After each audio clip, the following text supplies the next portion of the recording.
Assalamualaikum warahmatullahi wabarakatuh. Di sini saya akan menjelaskan tentang materi peluang kelas 12.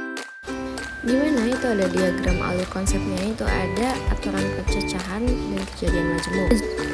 Di aturan percecahan itu ada aturan penjumlahan, aturan perkalian, permutasi maupun kombinasi. Nah, untuk kejadian majemuk itu ada kejadian saling bebas, saling tidak bebas, dan kejadian bersyarat. Peluang itu apa sih?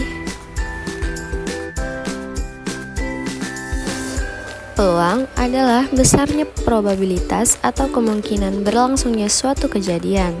Konsep dasar peluang meliputi titik sampel dan ruang sampel kejadian. Ruang sampel kejadian merupakan himpunan semua kemungkinan hasil yang didapatkan dalam suatu percobaan. Ruang sampel biasanya dinyatakan sebagai S. Contohnya, ruang sampel dari lagu adalah angka 1, 2, 3, 4, 5, dan 6.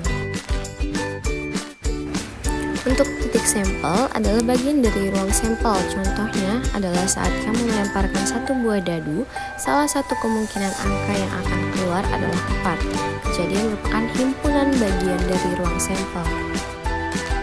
Sekarang kita masuk ke aturan penjumlahan, di mana aturan penjumlahan itu biasanya digunakan untuk beberapa kejadian yang tidak terjadi bersamaan. Nah, contoh soalnya berikut ini.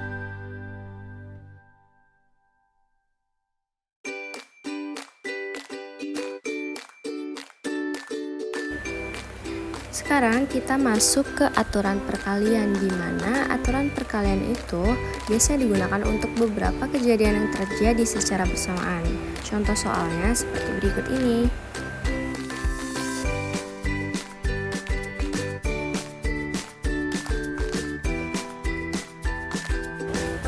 Sekarang kita belajar faktorial,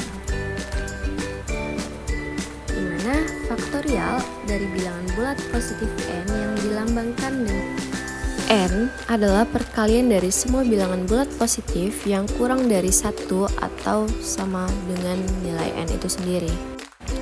Dengan contoh, 4 faktorial merupakan 4 kali 3 kali 2 kali 1. Sekarang kita belajar permutasi, di mana cara menyusun suatu percobaan maupun kejadian dengan memperhatikan letak urutan. Permutasi R unsur dari N unsur yang tersedia dituliskan sebagai N permutasi R. Berikut ada rumus dari permutasi, yaitu N faktorial dibagi N dikurang R faktorial, di mana dengan R kurang dari sama dengan N. Setelah ini kita ada contoh soal di mana di kelas TKR 3 akan dibentuk kepengurusan yang terdiri dari ketua kelas, sekretaris, dan bendahara. Jika ada 7 orang kandidat, berapa banyak susunan kepengurusan yang mungkin terbentuk? Sekarang kita belajar kombinasi, di mana cara menyusun suatu percobaan maupun kejadian tanpa memerhatikan letak urutan. Kombinasi R unsur dari N unsur yang tersedia dapat dituliskan N kombinasi R, NCR, atau C, N, R. Di mana rumus dari kombinasi itu merupakan N faktorial dibagi R faktorial N dikurang R faktorial. Berikut ini merupakan contoh soal dari kombinasi.